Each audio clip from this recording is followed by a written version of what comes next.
Fazendo nossa oração, pessoal. Senhor, nosso Deus, querido e amado Pai, estamos, meu Pai, diante da Tua presença mais uma vez, buscando entendimento, meu Pai, da Tua palavra, buscando, meu Deus, o socorro do Senhor para os anseios da nossa alma. E dentre, meu Pai, os anseios que temos, o principal, o maior de todos, é aumentar a nossa santidade para podermos estar muito próximas do Senhor, para podermos realmente ter intimidade contigo. Mais que um pai e uma mãe, ou melhor dizendo, um pai e um filho, mais que uma mãe e um filho, mais do que entre irmãos, mais que entre amigos, mas a intimidade de um filho com o seu Deus. Que o Senhor venha ministrar em nossos corações essa noite, colocando dentro da gente todo aquele entendimento que precisamos para estarmos nos santificando, nos exortando, disciplinando, fazendo tudo o que é necessário, meu Deus, para que possamos nos purificar através da Tua palavra. Ao final dessa noite, nós queremos estar muito mais avivadas em nosso espírito, queremos estar mais fortalecidas na nossa fé, e queremos estar mais dispostas para Te servirmos. Essa é a nossa intenção, esse é o nosso pedido, e desde já, meu Pai, tudo aquilo que tem sido contrário a esse momento, ao estudo da Tua palavra, que o Senhor venha fazer cair por terra agora. E aquelas dentre nós que têm encontrado dificuldades para estar nesse momento com a gente, com o Senhor, melhor dizendo, que o Senhor venha ajudá-las, meu Pai, nessa caminhada. Que o Senhor venha suprir de acordo com as necessidades delas. Que o Senhor venha eliminar, meu Pai, esses obstáculos e fazê-las, Espírito Santo, estar conosco.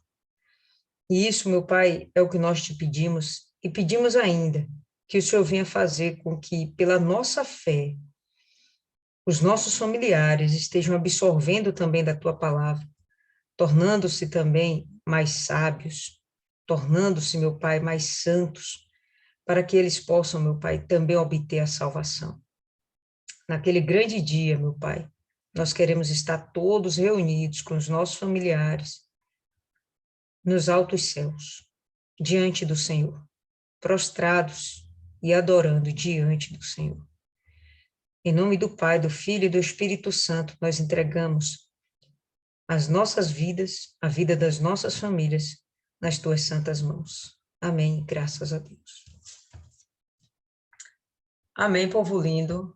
Vamos aí retomar a nossa meditação em João, no capítulo 14.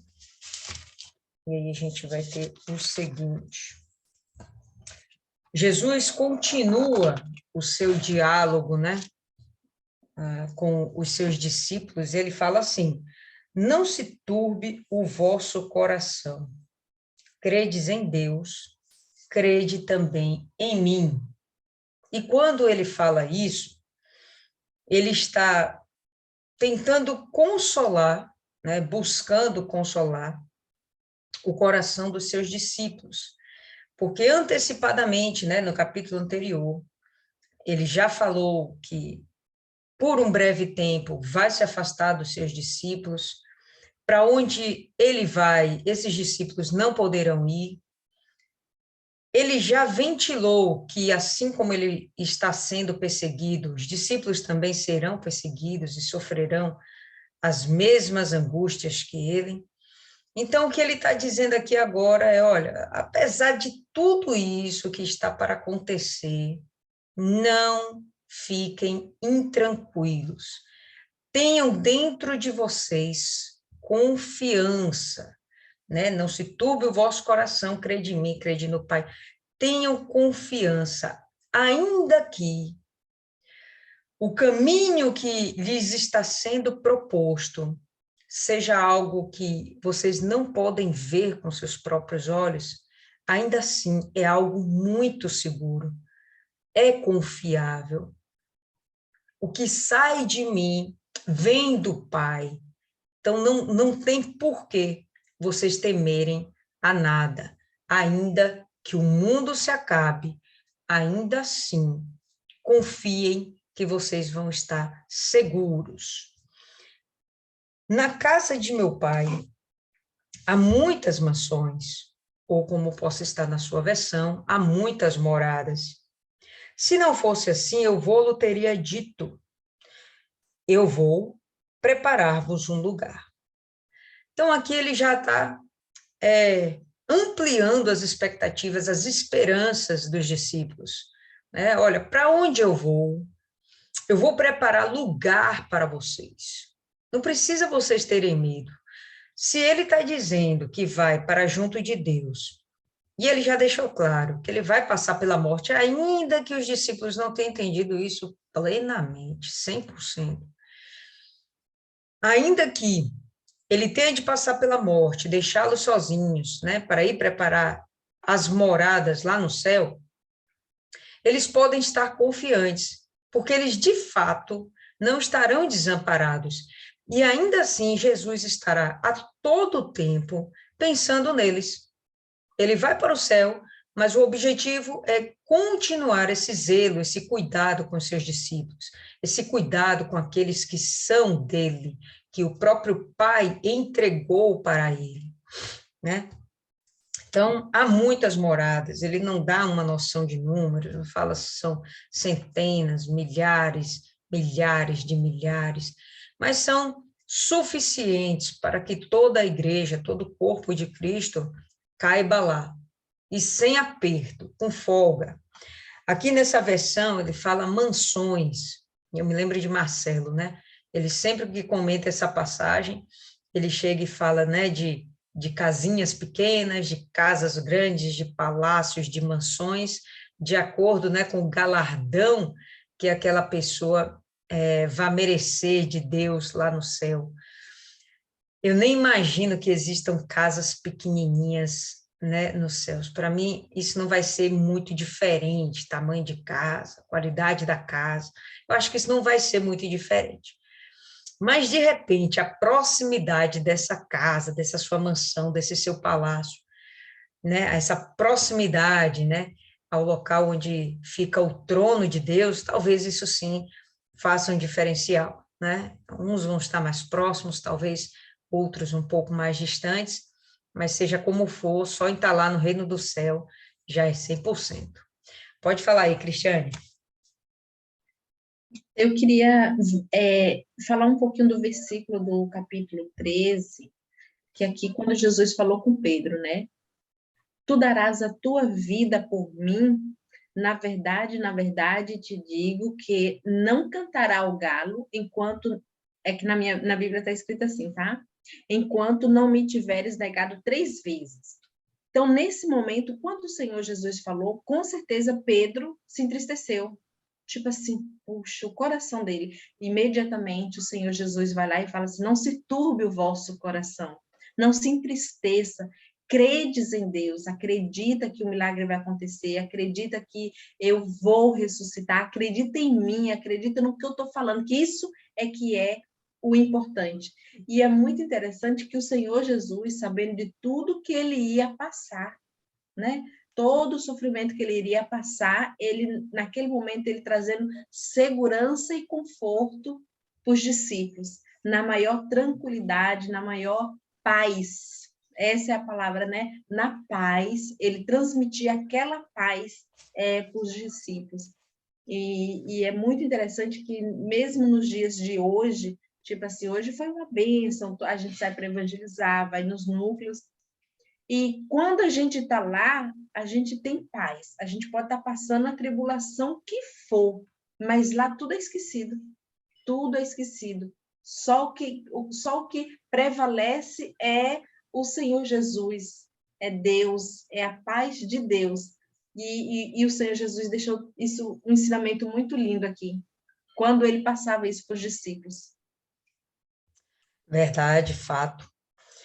Ele já tinha dito o seguinte, em João, capítulo 8, no verso 21, volta aí 2 folhinhas.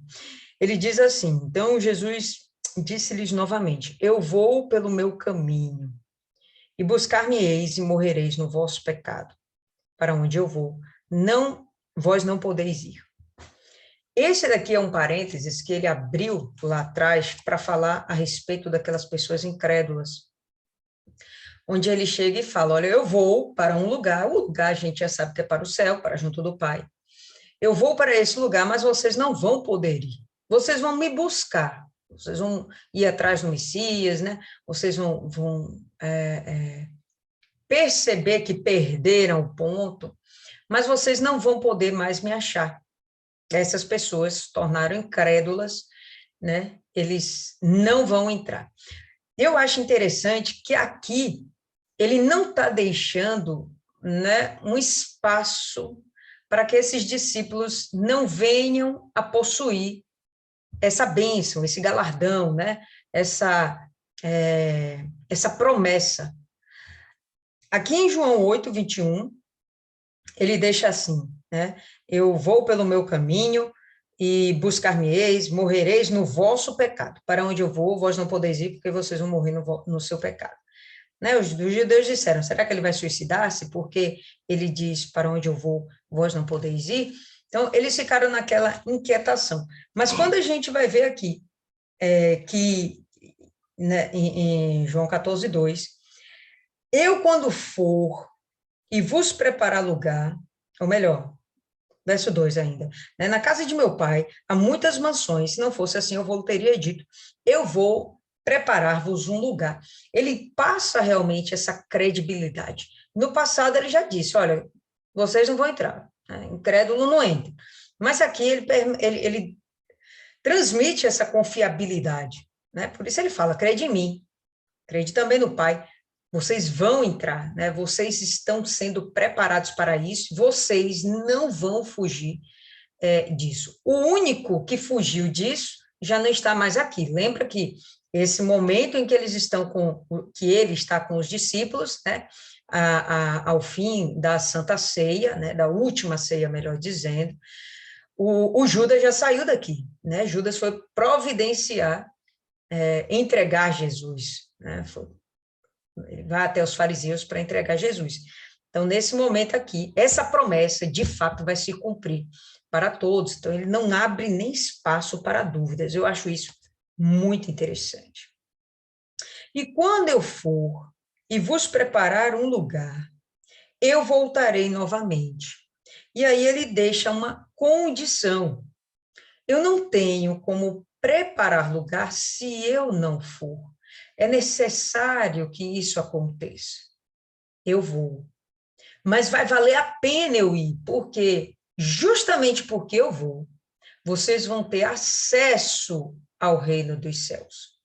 E a gente já sabe que eles vão ter acesso, não tão somente porque eles estão crendo no Senhor Jesus, mas principalmente porque o Senhor Jesus vai morrer pelos pecados de cada um dos discípulos, pelos nossos pecados, né? Quando eu for e vos preparar um lugar, eu voltarei novamente e vos receberei para mim mesmo, e vos receberei para mim mesmo, para aqui, onde eu estou, ali possais estar vós também. Então, ele já deixa isso bem claro, né?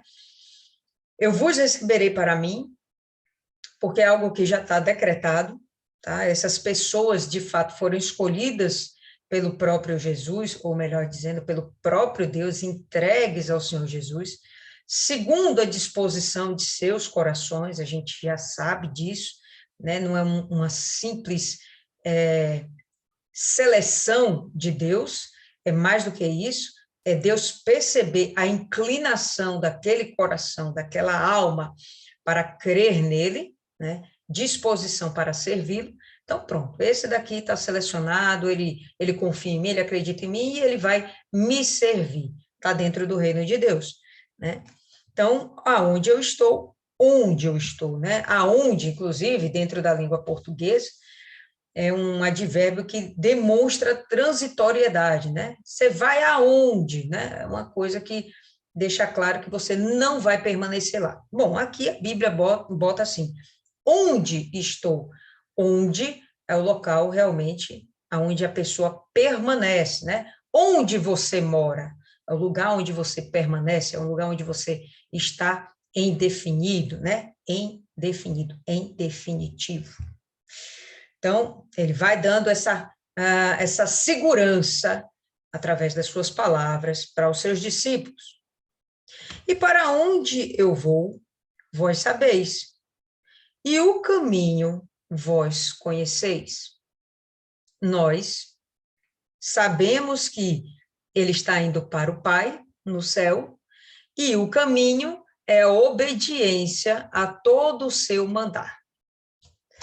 Contudo, a gente vai ter Tomé, né, dentro das suas inquietações, não tendo um desenvolvimento espiritual ainda, ele chega e vai fazer a seguinte pergunta: Senhor, nós não sabemos para onde vais, e como nós podemos conhecer o caminho? Então, é como se ele tivesse compreendendo o que Jesus está falando. Olha, eu vou ali em Samaria e volto já. Né? Eu vou ali na Galileia e volto já. Então, essa inquietação, essa dúvida de Tomé, é justamente porque ele não conseguia ainda espiritualizar esse conteúdo que Jesus estava falando. E aí ele responde dessa forma, não é à toa, né, que Tomé é visto como o incrédulo, né, no meio dos discípulos. Então, aqui ele deixa mais um ponto de incredulidade. Não sabemos para onde vais, mas Jesus já falou umas 500 vezes que ele vai para o Pai. Né? Não sabemos qual é o caminho. Jesus também já disse, né, qual era o caminho. Aqui ele vai repetir com palavras mais precisas. Disse-lhe Jesus: eu sou o caminho, a verdade e a vida. E ninguém vai ao Pai, ou melhor, ninguém vem ao Pai, senão por mim. Deixa eu ver aqui, verso 6. Em outra versão está aqui também, né? Ninguém vem ao Pai senão por mim. Quando ele fala assim, ninguém vem ao Pai, nos deixa aquele entendimento de que o Pai está com ele, né? Se está vindo nessa direção. Uma coisa é você ir, né? Você vai, então você se afasta, você vai em busca. No momento que você vem, você se aproxima, né? Então mostra essa comunhão que ele tem permanentemente com Deus, né? A todo momento ele reflete isso, ele revela isso, ele cita essa situação. Então eu sou o caminho. E por que Jesus seria o caminho? Responde aí, Milene, para a gente aí. E ele já tinha dito antes também, né? Ele é a porta, ele é o caminho, ele é a vida, ele já veio preparando para esse discurso. Aí ele só fez uma reafirmação e ainda assim os discípulos não estavam conseguindo assimilar. É como se eles fossem aqueles que acabaram de chegar para ouvir a palavra de Deus e eles não estavam desde o início e não conseguiam compreender isso. Ele é o caminho para chegar ao Pai, para chegar a Deus, a salvação. E eles não compreendiam isso. Beleza. Cristiane, por que ele é o caminho? Porque ele nos leva a Deus. Dona Cida, por que ele é o caminho? Porque ele é o único, não tem outro. As pessoas, às vezes, a gente está evangelizando, eu já conheço Jesus. As pessoas dizem assim, diz que por outros meios pode conhecer ele. Não, ele é o único e não tem outro caminho. É essa reta aí que a gente vai seguir, ele, que é ele que vai nos levar à salvação, não tem outro por onde vá. Não tem esquerda, não tem direita, é o único. Exatamente, todas estão certas, mas mais especificamente, o porquê que justo ele é o caminho. Justamente porque é através dele que há o sacrifício de remissão de pecado. Tá?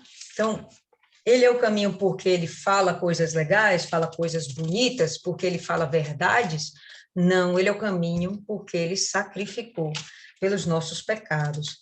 Abra em Êxodo, capítulo 3.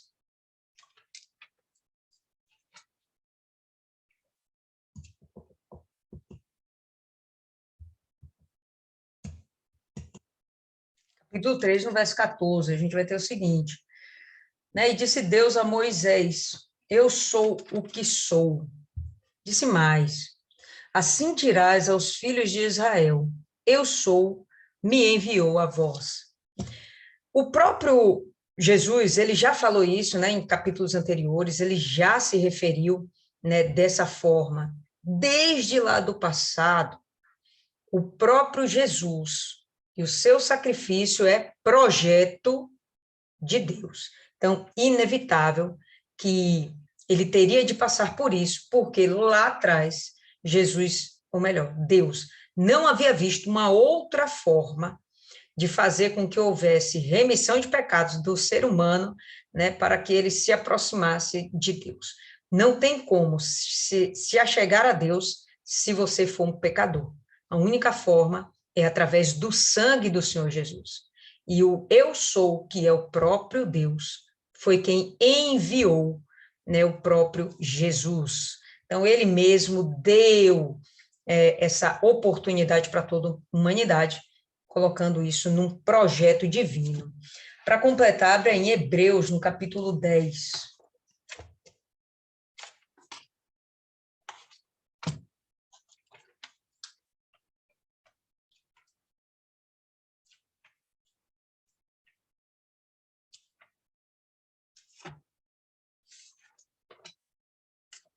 Todo mundo já achou? Hebreus capítulo 10, no verso 20. Olha que coisa interessante, bem legal. Pelo novo e vivo caminho, vale a pena a gente começar do 14, ou do 18, 19, né? Hebreus 10, 19. Tendo, pois, irmãos, ousadia para entrar no santuário, né, ou no santo lugar, ou no santíssimo lugar, pelo sangue de Jesus, pelo novo e vivo caminho que ele nos consagrou, pelo véu, isto é, pela sua carne. Então, quando a gente tem aquela visão do tabernáculo, ou até mesmo do templo, a gente vai ver que a Arca da Aliança ficava no Santíssimo Lugar, é um lugar separado por um grande véu, um véu até grosso, muito grande, né, muito pesado, e aquele véu era inteiro, inteiriço, não dava para você simplesmente passar por ele. A gente sabe que apenas uma vez por ano entrava lá um sumo sacerdote escolhido para aquele ano representar todo o povo e os pecados do povo diante de Deus. Quando o texto coloca Jesus como sendo o véu, justamente ele é quem separa a humanidade do próprio Deus, como se ele fosse um zelador pela santidade de Deus, pela manutenção dessa santidade de Deus, e não contaminação dessa santidade, com a corrupção da humanidade. Então, o próprio Jesus é quem daria acesso para as pessoas se achegarem a Deus. Bom, o véu era inteiriço, não tinha como que as pessoas tivessem livre acesso a Deus, isso não acontecia, era o sumo sacerdote uma vez por ano. Mas, né, quando o véu se rasga, que é a própria carne do Senhor Jesus, como está aqui em Hebreus, né, quando a sua carne é rasgada através do seu sacrifício, aí então o Santo dos Santos é aberto para todo mundo. A presença de Deus é aberta para todos aqueles que creem no Senhor Jesus. Então, esse é o diferencial, né? Não só por que ele é o caminho, porque ele de fato morreu na cruz, né? Ele é único, ele é santo, ele é o prometido, tudo isso tá beleza, tá certo, mas o objetivo final, ele morreu por nossos pecados, tá certo? Então volta aí para João 14. Continua.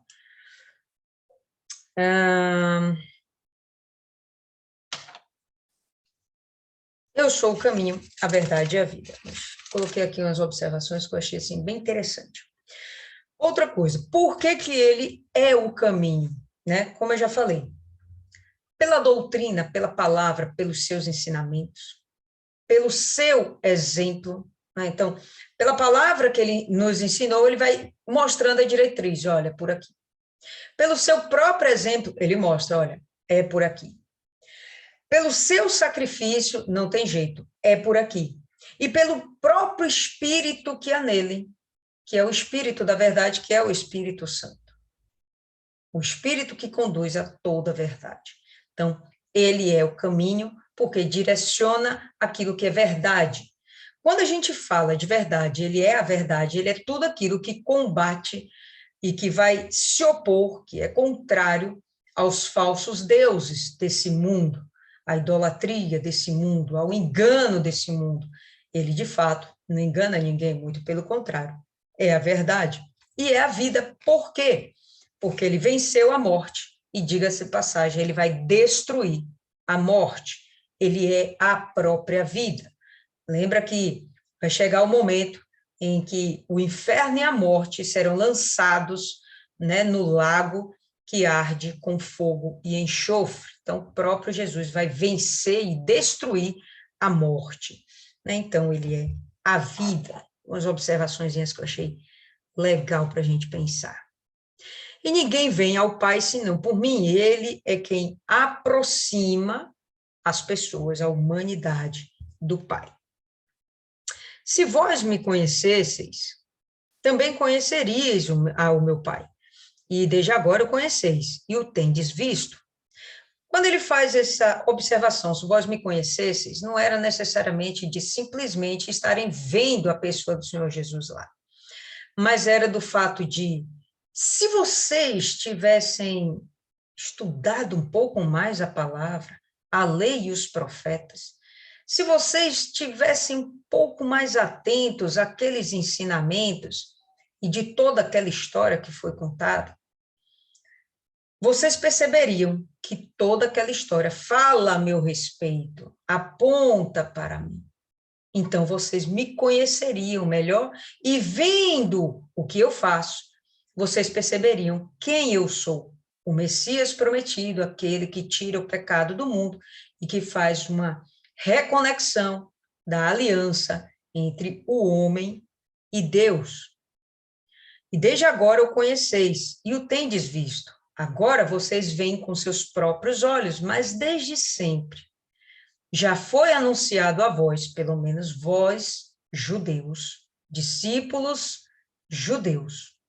Vocês já tiveram intimidade com isso, a vocês já foram reveladas todas estas palavras. Disse-lhe Filipe, Senhor, mostra-nos o Pai, e isto nos é suficiente. Filipe não está dizendo, com essas palavras, que ele não acredita no Senhor Jesus. O que Filipe está querendo é algo mais, é mais intimidade, é mais aproximação, tá? Não é necessariamente uma prova o que ele está pedindo, o que ele está pedindo é algo mais. Então, lembra lá de Moisés? Se não lembra, vamos lembrar agora. Abra aí Moisés, abra aí Êxodo capítulo 33. Abra aí Êxodo capítulo 33. E a gente vai ter o seguinte, 33 no verso 18. Todo mundo? Vamos lá. Então lhe disse, rogo-te que me mostres a tua glória. Isso é Moisés falando com o próprio Deus. Porém ele disse, eu farei passar toda a minha bondade por diante de ti, e proclamarei o nome do Senhor diante de ti, e terei misericórdia de quem eu tiver misericórdia, e me compadecerei de quem eu me compadecer. E disse mais, não poderás ver a minha face, porquanto homem nenhum verá a minha face e viverá. Disse mais o Senhor, eis aqui um lugar junto a mim, aqui te porás sobre a penha. E acontecerá que quando a minha glória passar, pôr-te-ei numa fenda da penha, e te cobrirei com a minha mão, até que eu haja passado. E havendo eu tirado a minha mão, me verás pelas costas, mas a minha face não se verá. Quando Moisés pede para ter essa experiência com Deus, ele não está dizendo que ele não crê em Deus. A mesma coisa aqui de Filipe, não está dizendo que ele não crê em Jesus. O que ele está querendo é uma intimidade maior. Só que é colocado pelo próprio Deus, nenhum homem que viu a minha face viverá, né? Que vira a minha face viverá. Isaías fez a mesma coisa, pessoal. Pula aí agora para Isaías, no capítulo 6.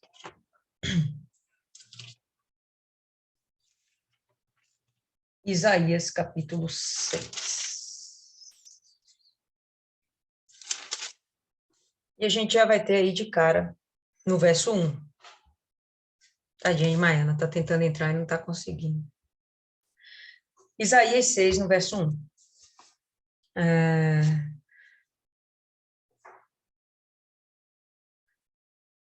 Peraí, pessoal. Isso mesmo. No ano em que morreu o rei Uzias, eu vi também ao Senhor assentado no alto e sublime trono, e a cauda de seu manto enchia o templo. Serafins estavam por cima dele, cada um tinha 6 asas, com as 2 cobriam seus rostos, e com 2 cobriam seus pés, com 2 voavam. E clamavam uns aos outros, dizendo, Santo, Santo, Santo é o Senhor dos exércitos, toda a terra está cheia da sua glória. E os umbrais das portas se moveram à voz do que clamava, e a casa se encheu de fumaça. Então disse eu, ai de mim, pois estou perdido, porque sou homem de lábios impuros e habito no meio de um povo de impuros lábios. E meus olhos viram o Rei, o Senhor dos exércitos. E aí acontece que ele vê uma parte da glória de Deus, tá? Necessariamente ele não pediu por isso, mas ele viu algo, e que não era de fato por completo a glória de Deus, ou a face por completa do próprio Deus. Caso contrário, ele teria morrido, tá certo? A gente vai ver também em João, no capítulo 1, volta aí, um condicionamento que nos é dado. No verso 18, nenhum homem viu a Deus em qualquer tempo. O Filho unigênito que está no seio do Pai, ele o declarou. Ou em outra versão, o Filho unigênito que está no seio do Pai, ele o revelou, ele o mostrou. E justamente o que a gente está vendo, ou o que o próprio Isaías estava vendo lá, não era nada mais, nada menos que a imagem do Senhor Jesus, essa glória do Senhor Jesus, que não é ainda por completo a glória do próprio Deus que está por vir. Voltemos a Filipe. Então disse Filipe, Senhor, mostra-nos o Pai, e isto nos é suficiente. Então, em todo o tempo que nós vimos, né, o que a humanidade viu, o passado, que representava o próprio Deus, era o Filho, e assim viam em parte a glória de Deus. E ele pede isso. Disse-lhe Jesus, há tanto tempo eu estou convosco e ainda não me conheces, Filipe? Quem tem visto a mim, tem visto o Pai. Como então tu dizes, mostra-nos o Pai? Ele dá uma chapuletada aí em Filipe, mas ele compreende que Filipe não está sendo incrédulo para com ele, tá, pessoal? Isso não é fato, não é que ele está sendo incrédulo, é que ele quer ver mais, mas o próprio Jesus diz, olha, se você está vendo a mim, que sou a glória revelada de Deus aqui na terra, você já está vendo o Pai. Por completo? Não, e nenhum homem vai ver, até que a gente esteja na glória. Mas aqui na terra, não. Não crês tu que eu estou no Pai e que o Pai está em mim? Né? Você não crê já nisso? As palavras que eu vos digo, não as digo de mim mesmo, mas o Pai, que permanece em mim, é quem faz as obras. E eu achei isso aqui interessante, pessoal, se alguém teve um outro entendimento, compartilha. Quando ele fala assim, o Pai que permanece em mim é quem faz as obras, eu fico com aquela compreensão de que o Espírito Santo dentro da pessoa, e nesse caso, dentro do Senhor Jesus, é quem permite que Deus faça as obras dele aqui na terra, por meio, nesse momento, do Senhor Jesus. Mas ele vai falar logo depois que isso vai ser realizado por todos quantos crerem. Então, eu penso aqui, quando ele fala, o Pai permanece em mim, é o próprio Espírito Santo, o Espírito que faz essa conexão entre o Pai e o Filho, entre nós, filhos, entre o Pai, Deus. Na verdade, eu vos digo, aquele que crê em mim também fará as obras que eu faço, e fará obras maiores do que estas, porque eu vou para o meu Pai. E aí a gente já entende com mais clareza essa questão de que o realizar das obras de Deus se dá através do Espírito Santo, porque se a gente imaginar Jesus como Deus, beleza, ele fez coisas maravilhosas antes, fez, ele apareceu para Abraão, etc, etc, etc. Pronto.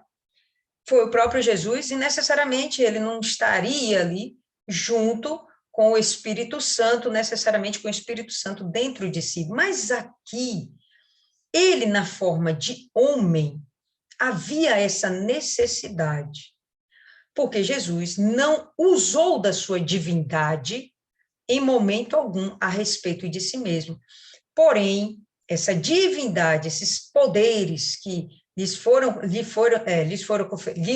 conferidos, né, foi pelo próprio Deus, mas através do Espírito Santo, e por isso que, quando ele é batizado, o Espírito Santo desce sobre ele como pomba, tá? Então, para nós aqui, teríamos de ter essa mesma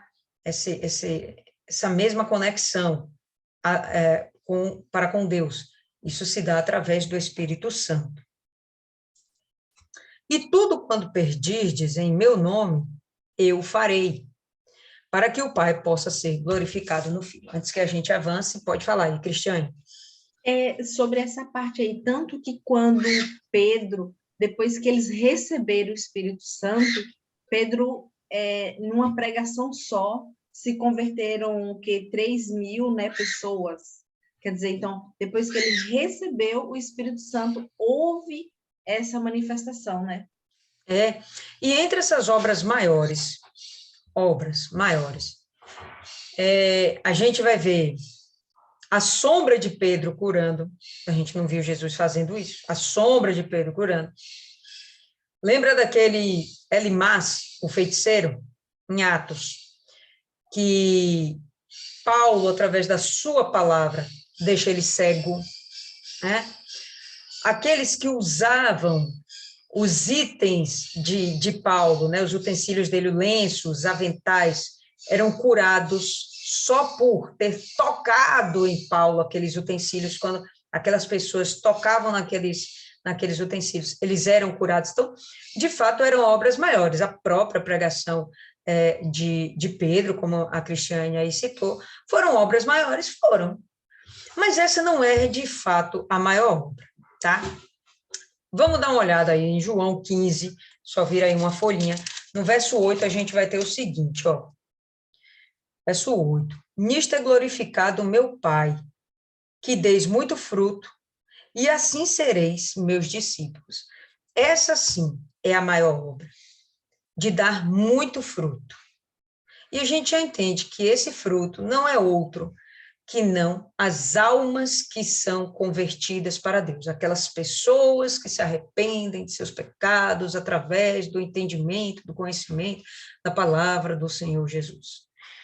A gente vê aí também no verso 16 o seguinte: não fostes vós que me escolhestes, mas eu escolhi a vós, e vos designei para que vades e deis fruto.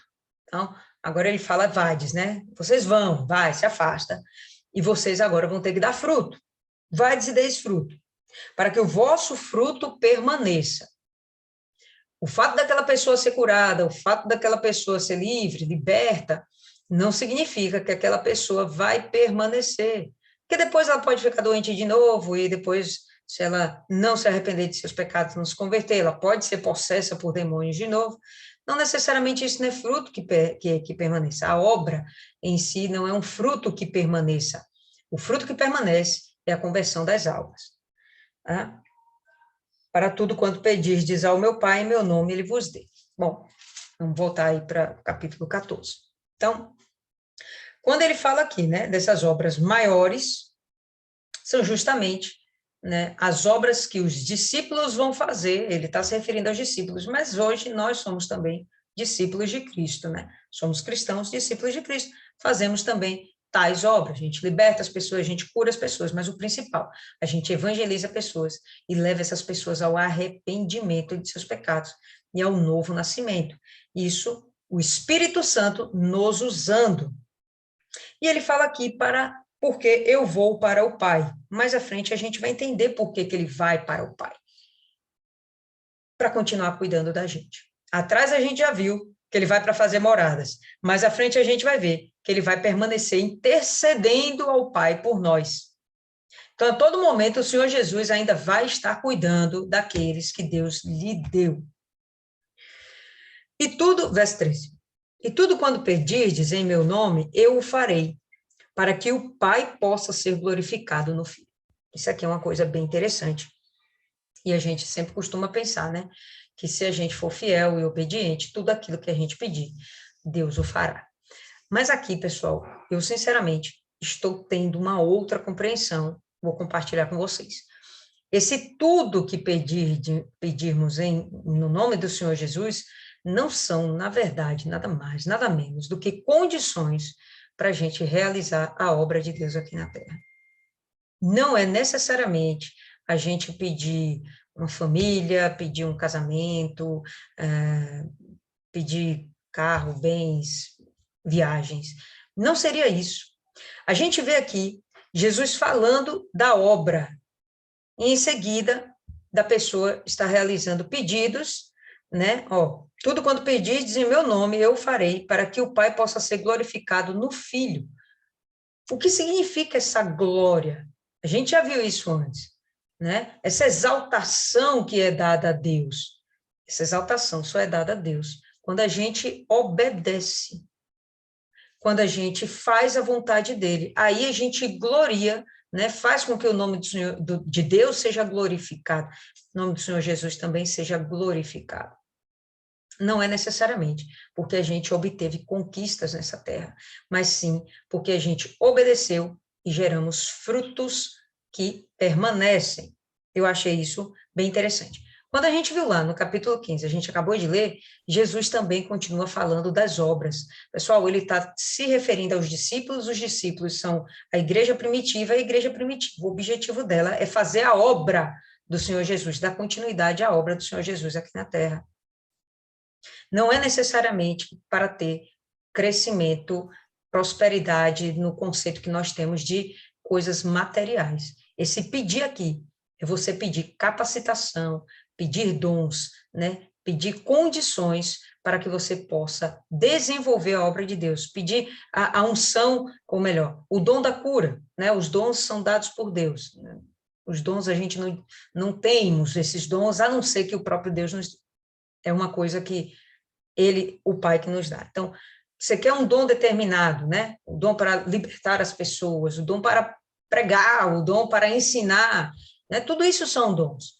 Então, no momento que Deus percebe que o seu objetivo, o seu propósito, com o seu pedido vai glorificar a Deus, né? Isso vai fazer com que ele te conceda, mas não são necessariamente coisas materiais, no meu entendimento.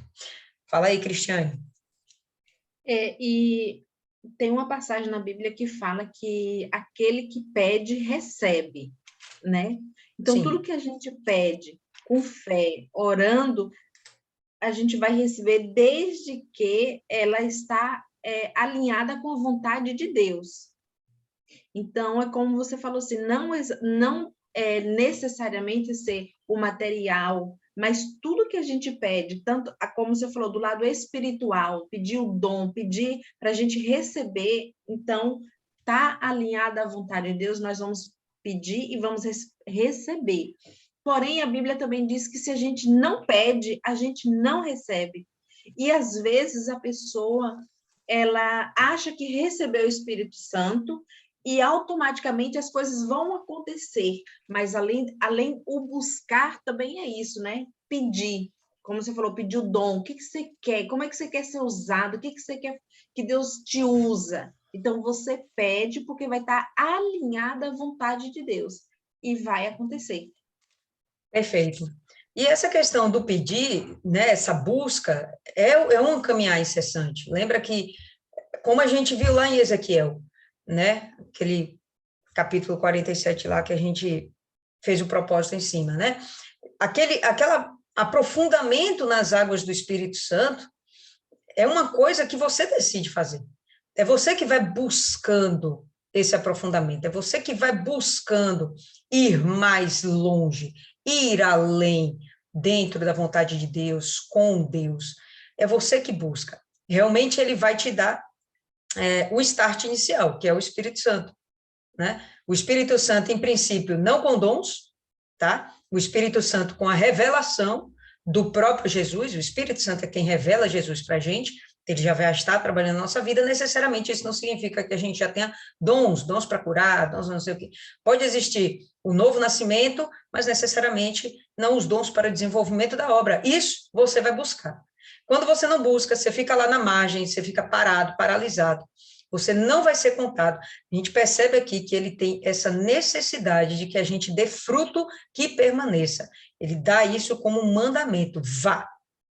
Né? Esse vades aqui é um imperativo, vades e dê fruto, que permaneça, que não pereça.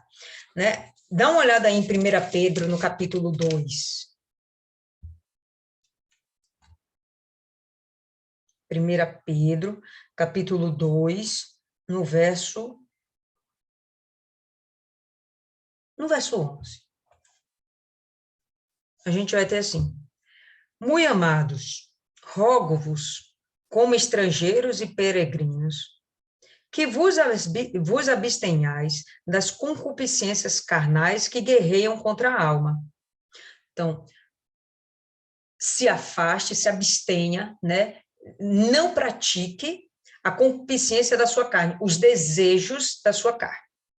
Sendo o vosso comportamento honesto entre os gentios, para que, apesar de falarem mal de vós, como falam de malfeitores, possam glorificar a Deus no dia da visitação, pelas boas obras que em vós hão de contemplar. Então, essa boa obra, ainda que falem mal da gente, tem problema, né? Falam mal da gente como se fôssemos malfeitores, criminosos.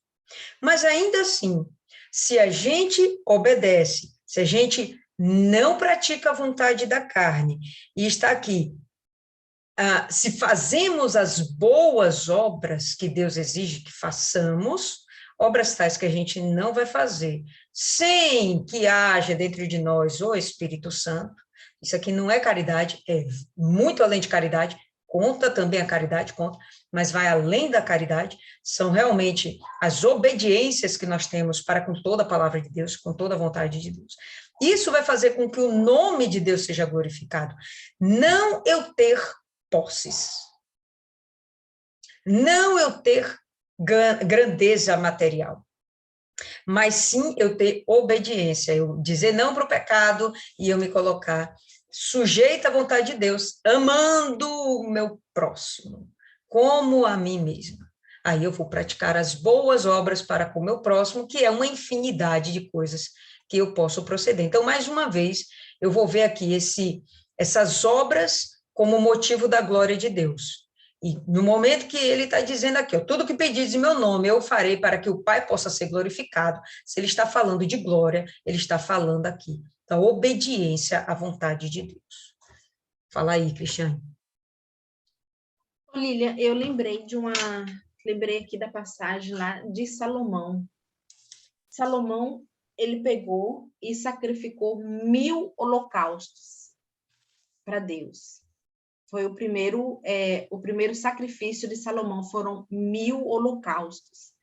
Naquele momento que ele sacrificou, ele estava começando o reinado dele. Então, houve nele essa necessidade de buscar a Deus. Até por experiência ou por insegurança, porque estava começando, ele precisava ter Deus do lado dele. Então, ele foi lá e sacrificou. Deus, ele aparece para Salomão e fala, pede o que quiseres que lhe dê. E Salomão pediu o quê? Sabedoria. Então, fica essa lição para a gente, porque ele pediu o quê? Um fruto do Espírito, que é sabedoria. Com a sabedoria que Deus deu a Salomão, ele diz poxa, o reinado dele foi grande, né? Foi grande. Então, fica isso aí também. Bem lembrado. Quer ver outra passagem interessante? João mesmo, 16, no verso 23, sobre essa questão de você buscar essas capacitações, essas capacidades para você desenvolver a obra de Deus. Olha só, verso 23. Naquele dia, não me perguntareis nada. Na verdade, eu vos digo, tudo quanto pedirdes ao meu Pai, em meu nome, ele vô-lo há de dar. Por que em nome do Senhor Jesus? Porque em nome de Jesus a gente quer executar a vontade de Jesus. Até agora não pedistes nada em meu nome. Pedi e recebereis, para que a vossa alegria possa ser completa. E aí eu achei bem interessante o seguinte, ele faz essa correlação da gente pedir a Deus algo que a gente vai receber, e aí a nossa alegria vai ser completa. Qual é a maior alegria do servo? Possuir uma casa? Não, essa é a alegria do ser humano aqui nessa terra. Qual a maior alegria do servo? Possuir um bom casamento? Não, é a alegria do homem aqui na terra. Mas a do servo é produzir, né, o resultado que vai alegrar o seu senhor. A satisfação do servo é deixar o seu senhor satisfeito. Qual é esse resultado que o Senhor espera da gente, que o Senhor espera do servo? Almas, não tem outra conversa. Então, vocês ainda não pediram nada em meu nome. Por quê? Porque essa igreja ainda não está formada. Eles só vão começar a pedir depois que Jesus morrer, depois que Jesus não estiver mais aqui na terra, né? Morrer, ele vai ressuscitar ainda, vai andar um tempo aqui, mas depois que ele não estiver mais por aqui, aí as coisas vão ser pedidas em nome do Senhor Jesus. A gente vai ver Paulo falando isso, a gente vai ver Pedro falando isso. Mas aqui, até agora, não, eles não pedem, porque eles não têm esse entendimento. Depois eles vão buscar isso. Deus, me dê capacidade, me dê força, entendeu? Me dê entendimento, me dê sabedoria, me dê coragem, me dê disposição, me dê saúde, e por aí vai, para que haja essa completude, essa concretização da obra de Deus, a continuidade da obra de Deus. Fala aí, Cristiane. Me veio uma outra passagem também que eu acho muito bacana, que liga a isso do que nós estamos falando. Por quê? Porque dá para perceber que o maior propósito é glorificar o nome do Senhor Jesus, é glorificar o nome de Deus. Então, quando Jó ele orou pelos amigos, Jó estava numa aflição, Jó estava numa vida, estava no fundo do poço, entendeu? Só que Jó orou pelos amigos. Então, assim, não é porque os amigos estavam bem, não, provavelmente os amigos também estavam passando por dificuldades. Talvez os amigos de Jó eram pessoas até que dependiam de Jó financeiramente, porque Jó, ele que era rico, era ele que era o poderoso, e ele perdeu tudo. Então, talvez como ele perdeu, teve resquício para os amigos dele. Então, o que acontece? Ele pediu, ele orou pelos amigos. E é isso que Deus quer que a gente faça. Além de pedir os dons, mas que a gente se entrega para os outros, ora pelas outras pessoas. E quando a gente pede por outras pessoas, que Deus manifesta o poder, quem é glorificado é Deus. Exatamente. Então, quando a gente, né, na verdade, simplesmente ouve falar dessa passagem, o entendimento que a gente tem é que o que a gente pedir no nome de Jesus, tá beleza, né? Meu Deus, eu quero uma Bíblia nova, em nome do Senhor Jesus, me dá uma Bíblia nova. Não é isso, bem.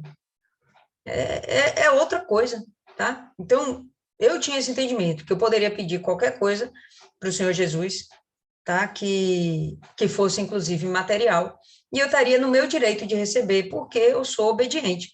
Mas não é isso, pessoal, que o texto fala. O texto está falando de obra de Deus e capacitação para desenvolvimento da obra de Deus. Né? Se alguém teve um entendimento aí diferente, até compartilha aí. E a gente não é dono da razão, mas todos os textos que a gente está pensando estão todos arrolados com o desenvolvimento da obra de Deus. Cuidado com as almas, zelo pelas almas, amor pelas almas, salvação de almas.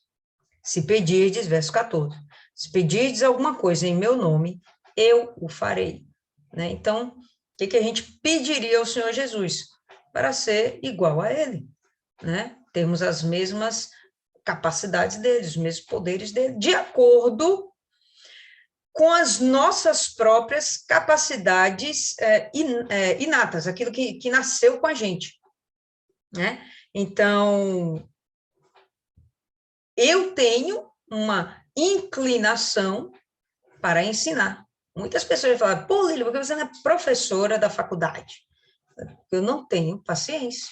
Eu sei explicar, mas necessariamente paciência, né, não foi um dom que Deus me deu com abundância, né? Mas eu tenho um talento e eu busco desenvolver esse talento, né, dentro da vontade de Deus, algo que ele já me deu. Então, peço que ele me acrescente a sabedoria que vem do alto, para que eu possa desenvolver o talento de ensinar, o talento de ensinar a palavra de Deus em específico, entende? Então, cada uma de nós tem um determinado talento, ou vários talentos. Temos isso de acordo com a nossa natureza, temos. Mas quando a gente recebe a missão de Deus, né, a gente entendeu qual é o chamado do Senhor Jesus, a gente entendeu que a gente precisa se multiplicar, se reproduzir espiritualmente falando, né? Como é que agora a gente vai proceder? Bom, isso agora a gente vai pedir para Deus nos dar essa direção. O Espírito Santo vai dar essa direção. Não, olha, eu tenho inclinação para ensinar. Mas aonde eu vou fazer isso? Quando eu vou fazer isso? Como eu vou fazer isso? Para quem eu vou fazer isso? Né? Então, aí o Espírito Santo vem, olha, vai ser dessa forma, assim, me agrada desse jeito, né? É um entendimento aí que me parece muito plausível. Fala aí, Cristiane. Só fala eu e você hoje, né, Cristiane? Só eu e você. Depois elas vão falar. Em Mateus 7, versículo 7, fala assim: peçam e será dado. Busquem e encontrarão. Olha só. Peça, vai ser dado. Busca e encontrarão. Se a gente não pedir e não buscar, tem que haver o interesse da nossa parte em buscar. Se a gente ficar acomodado, não, eu fui batizado com o Espírito Santo, falo em línguas, ponto. Não, tem que buscar e achareis. Pois todo aquele que pede, recebe. E o que busca, encontra. Aquele que bate, a porta será aberta. Quer dizer, está ali. Tem que buscar, a gente sabe que a gente precisa desenvolver o nosso lado espiritual, a gente precisa aprender mais, tem que buscar o dom, entendeu? Como é que a gente, sobre o fruto do Espírito, a gente tem que explorar, aprender a desenvolver o fruto do Espírito, que é mansidão, que é paz, que é alegria, que é longanimidade, tudo. A gente tem que buscar desenvolver, entendeu? Porque se a gente não busca, a gente não pode dizer, não, é que é assim mesmo, às vezes eu fico estressada, eu estou na TPM. Na TPM, mas aí é que a gente tem que mostrar que a gente tem que ter o fruto, que é o domínio próprio. Então, ali fala, buscar e achareis. Se a gente não buscar, a gente não vai achar. A gente vai se tornar religioso. Eu concordo contigo aí, você deu um exemplo muito interessante, né? A gente chega num dia de estresse, não, eu estou assim, eu fiz isso, me perdoa porque eu estava estressado. Mas você realmente não buscou um dos frutos do Espírito Santo, que é o domínio próprio, que é a capacidade de você se dominar e não se permitir ser influenciada, né, pelas coisas externas. Então, realmente tem que haver aí essa busca. Pessoal, por hoje eu vou parar por aqui, a gente conclui o capítulo na quinta-feira. Alguém quer acrescentar aí mais alguma coisa, algum entendimento? Alguém pensou diferente? Acrescenta aí, fala para a gente. Fala aí, Fernanda.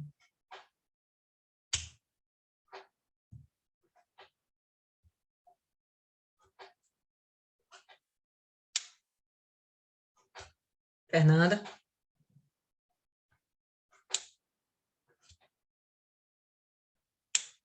Acho que Fernanda travou lá, pessoal.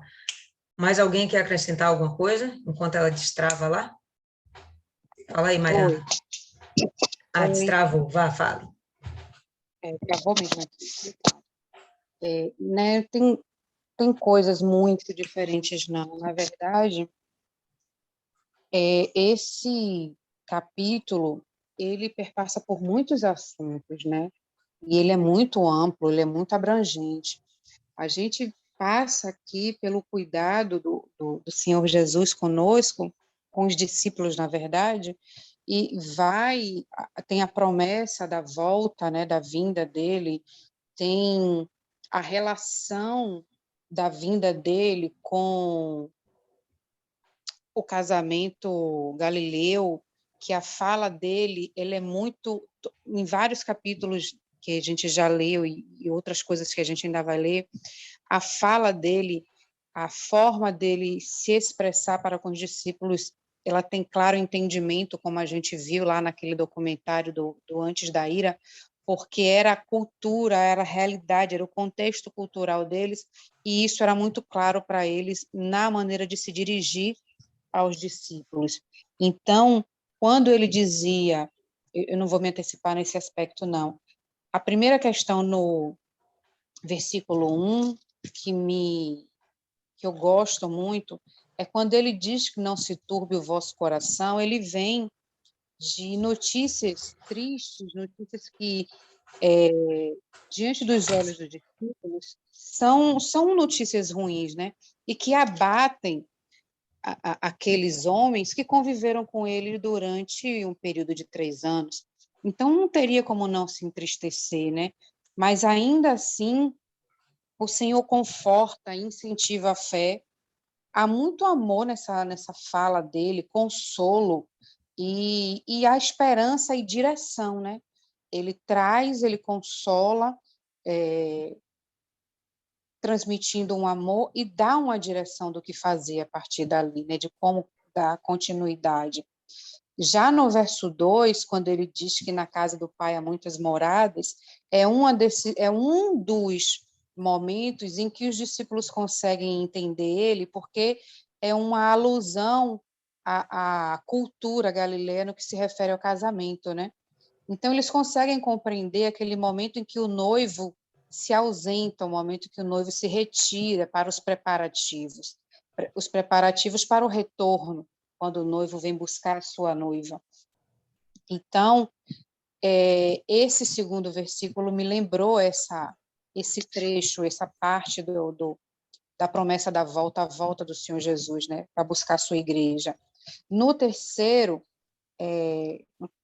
versículo, ele me lembra que por 3 vezes ao longo do capítulo, ele promete que vai voltar.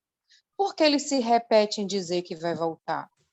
Porque o momento da crucificação vai abater tão fortemente assim os seus discípulos, vai ter um momento de dúvida, de medo, tão intensos que ele precisou ser enfático e se repetir, prometendo que vai voltar, que eles permaneçam firmes porque ele vai voltar. Então, nos versículos 3, 18, 19 e 28, ele fala nisso, de que ele vai, mas que ele vai voltar, né? Eles permanecerem nesse sentido. Então, a gente entende que vai ser, de fato, um momento muito difícil para todos eles. E, deixe-me ver, o 4, já foi dito, né? Remete à falta do entendimento espiritual, do olhar espiritual de Tomé, fica evidente diante da pergunta dele, né?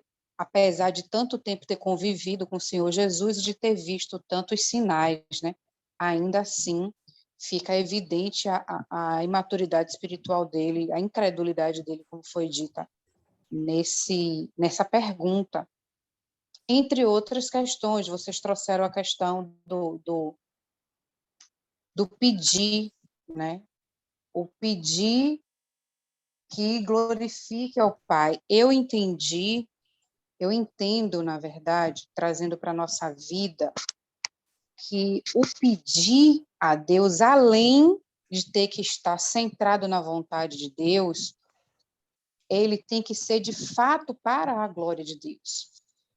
Por exemplo, nesse trecho aqui, neste capítulo, especificamente, eu não tinha visto como a senhora colocou, que se tratava especificamente da obra, eu não tinha entendido dessa forma. Analisando suas palavras e os argumentos, faz sentido, faz muito, analisando o contexto, faz muito sentido. Mas na minha vida eu aprendi que toda a minha vida ela tem que glorificar o nome de Deus. E que a palavra ela tem que se manifestar na minha vida de uma maneira que quem olhar para a minha vida, ela veja a palavra se cumprindo, de forma que eu formule, busque, faça os meus pedidos mediante o objetivo de glorificar o nome de Deus. Por exemplo, eu tenho o Espírito Santo, eu tenho um casamento abençoado, eu tenho um ministério que está no início, está engatinhando, mas está faltando, por exemplo, a vida financeira deslanchar. Mas o objetivo é a salvação, com certeza, o objetivo é a salvação. Mas se está na palavra de Deus, e eu prego a palavra de Deus no meu ministério para as pessoas, levo na rua e digo que o Senhor é o dono do ouro e da prata, que ele vai derramar bênçãos sem medidas na vida daquele que andar nos seus caminhos, essa palavra tem que se cumprir em mim, para que aquele que me ouve veja em mim a palavra de Deus manifesta, cumprida, e creia, porque vivemos num mundo visual. Né? Então, em tudo, o nome do Senhor deverá ser glorificado, e não para o meu gozo, o meu regozijo, a minha vaidade, a minha glória de que eu tenho, ou de que eu fiz, mas para que o nome dele... Então, o pedir para mim, hoje, dentro das minhas necessidades, ainda assim o pedir deve ser para a glória do nome de Deus. Então, eu entendo também dessa forma. Entendi o que foi colocado, concordo, mas também entendo dessa forma, tá? Não vou me alongar mais não, falei demais. Concordo com você, mas vamos mais aprofundar mais isso aí. Quando a gente vê lá em Mateus 6,33, versículo lindo, maravilhoso, cuti, ai, ai, ai, a gente vai ver que buscai primeiro o reino de Deus e a sua justiça, e as demais coisas vão ser acrescentadas. Então, por favor, não estou defendendo que a pessoa tenha uma vida lá miserável e sem a devida felicidade completa. A plenitude é vontade de Deus.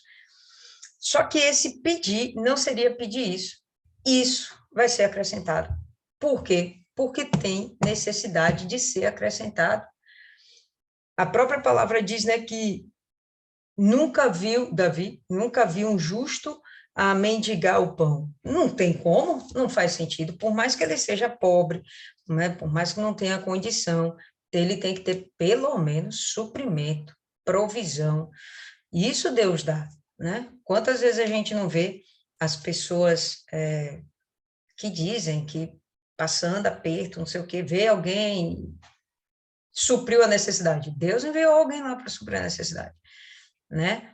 A pessoa não tinha um determinado objeto ou algo, Deus vai lá e supriu. E até mesmo na vida sentimental. Conversava outro dia aqui com uma jovem e ela chegou, poxa, por que Deus ainda não me enviou um marido? Por que Deus ainda não me deu, né, um homem de Deus? E aí eu até comentei, porque Deus não vai dar para uma pessoa que ainda não está preparada para receber algo dessa magnitude, né? Estamos falando de um casamento, estamos falando de qualquer coisa, não é namorico, né? Então, Deus não vai dar coisas que são realmente preciosas para pessoas que não vão saber dar o valor, não estão preparadas ainda para aquilo, né? Então, essas coisas vão sendo acrescentadas de acordo com o desenvolvimento da pessoa. Uma das coisas que eu já percebi, pessoal, isso aí é uma experiência própria. Uma das coisas que eu já percebi é que quanto mais a gente se dá na obra de Deus, mais existe um feedback em todos os sentidos da nossa vida, inclusive o financeiro. Quanto mais a gente se dá, mais a gente recebe um feedback, entendeu? E eu falo fazer a obra mesmo, evangelizar, e tudo que aparecer na sua mão, que pareça ser desenvolvimento da vontade de Deus. Pronto, tudo que chegar na sua mão. Pregar a palavra de Deus. Isso faz uma diferença que se resulta na sua vida, na prosperidade, na plenitude, entendeu? Na provisão. Vocês perguntarem hoje, Lília, você tem quanto acumulado na poupança, na previdência? Quanto dinheiro você tem escondido debaixo do colchão, no cofre? Eu vou dizer para vocês que eu não tenho nenhum. Ixi, é mesmo? E aí, como é que você vive? A provisão de Deus, dia após dia. Não me falta nada. As contas pagas todas em dia, para a glória do Pai. E eu não, né, tô dando aí uma testemunho meu. Não é uma das coisas que eu peça. Pai, me dê prosperidade financeira. Pai, me dê grandeza financeira. Né? Aliás, faz muito tempo que, logo quando eu entrei na igreja, eu pedia. Entrei endividada, toda lascada, tal. Mas eu não tinha devido entendimento. Quando eu comecei a entender que o feedback do acréscimo das coisas de Deus na nossa vida é justamente de acordo com o tanto que você se dá para Ele em servidão, em serviço, em obediência, pois isso aí é extremamente positivo, entende? Isso aí é realmente aquilo que Salomão viveu. Me dê sabedoria para cuidar do teu povo, para governar o teu povo, me dê sabedoria para ganhar almas. E aí, Deus tem, só porque você pediu só isso, então toma tudo isso. E igual a ele, não houve ninguém mais rico no mundo, nem um Bill Gates aí, nem qualquer outro nome que eu já não lembro mais aí, essas grandezas, essas potências que a gente tem hoje, que a gente acha que são muito ricos, mas nenhum homem se assemelhou a Salomão e a riqueza de Salomão. Aliás, a riqueza dele até o fez se perder na história toda, né? Enfim, pode acrescentar aí, Fernanda. Então, concordo. Seguinte, 2 ou 3 pontos. A questão financeira foi um exemplo, tá? Uma ilustração. A minha oração, ela é essa, justamente a questão dos frutos. Por que eu estou falando isso? Porque, de fato, eu aprendi, a gente até falou sobre isso numa outra meditação, eu aprendi que, embora batizado com o Espírito Santo, a gente tinha que buscar a mudança, buscar a melhoria, que a gente não ia estalar os dedos e com o batismo, né, o Espírito Santo ia fazer uma mágica em nós e tudo seria diferente enquanto a gente não buscasse mais do Espírito. Então, essa de fato é a minha oração. Esse é o pedido, né? Porque a gente estava falando sobre pedir. Esse de fato é o pedido de estarmos num processo constante de melhoria, de evolução espiritual, de estar mais próximos da comunhão com Deus. De fato, essa é a prioridade. Esse versículo, buscar primeiro o reino de Deus e a sua justiça e as outras coisas serão acrescentadas, é realmente o que eu prego para as pessoas. Exemplo, temos uma alma do núcleo que está perecendo com questões financeiras. Ela está numa situação que ela vem buscando a Deus com foco no financeiro. Só que nada está mudando, porque a gente sabe que não vai mudar enquanto ela não entender que ela tem que querer Jesus para a vida dela, que ela tem que entender que é o Senhor Jesus quem vai mudar a vida dela de dentro para fora. Então, chegou um momento que eu fui conversar com ela, pedi para ela se abrir, e ela falou que já não estava mais suportando, que nada estava mudando, tudo estava difícil, tudo estava piorando, e eu vim para trazer justamente essa palavra para ela que o Espírito Santo enviou, que ela tinha que compreender que é primeiro Jesus, e que as demais coisas seriam acrescentadas. Não foi de fato assim, do Espírito mesmo, marido e eu nesse dia complementou, sem planejamento nenhum, de fato do Espírito, um testemunho de quando nós começamos, de como era a nossa vida, mas nós começamos com Jesus e com o objetivo de ter Jesus na nossa vida, as outras coisas Deus foi colocando no lugar.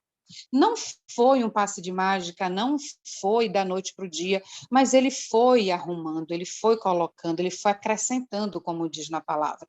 E justamente por quê? Porque ele viu em nós que nós fizemos, sem saber, sem conhecimento da palavra, o que está na palavra. Buscamos quem? buscamos o reino de Deus, buscamos o Senhor Jesus na nossa vida, e as coisas foram sendo ajustadas.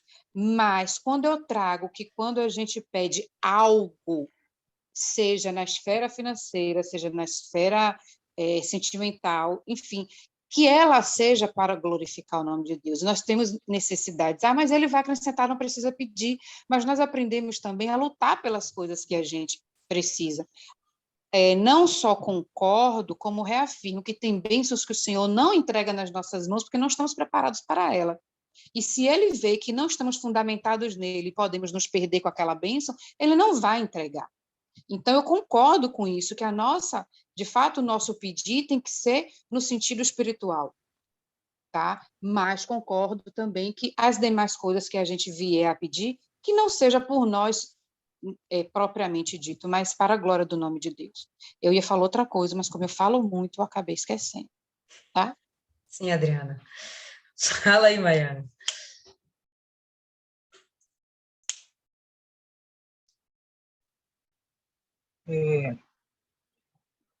Vocês acabam confundindo os outros, é doido.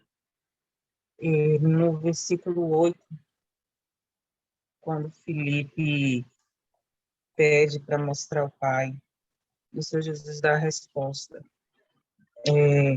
Cabe muito do nosso testemunho aqui, porque se os outros não veem Deus na gente, lógico que tem muitos que não vão ver, porque não veem? Não, porque não admitem. Tem os super santos, né? Eu falo sempre, tem a santidade de umas pessoas aí me assusta. O Senhor Jesus, ele fala das obras e tudo mais. Você vai mostrar quem você serve, quem você é, se você agir da mesma forma. Uma empresa, ela tem as regras e as condutas. E todos os funcionários vão agir de acordo com aquilo. Se a gente está servindo a Deus, a gente tem que andar segundo a vontade de Deus, tem que andar como o Senhor Jesus chegou. Porque onde eu chegar, Jesus vai chegar, eu tenho certeza disso.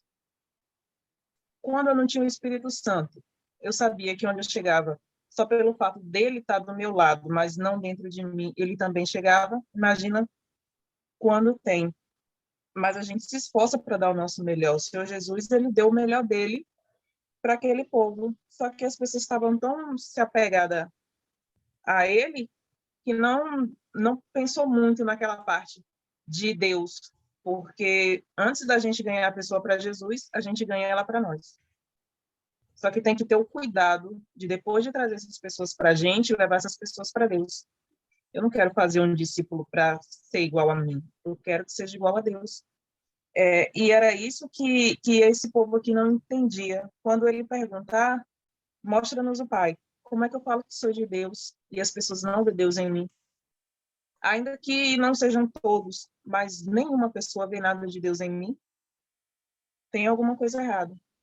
Eu não estou fazendo essa coisa bem feita.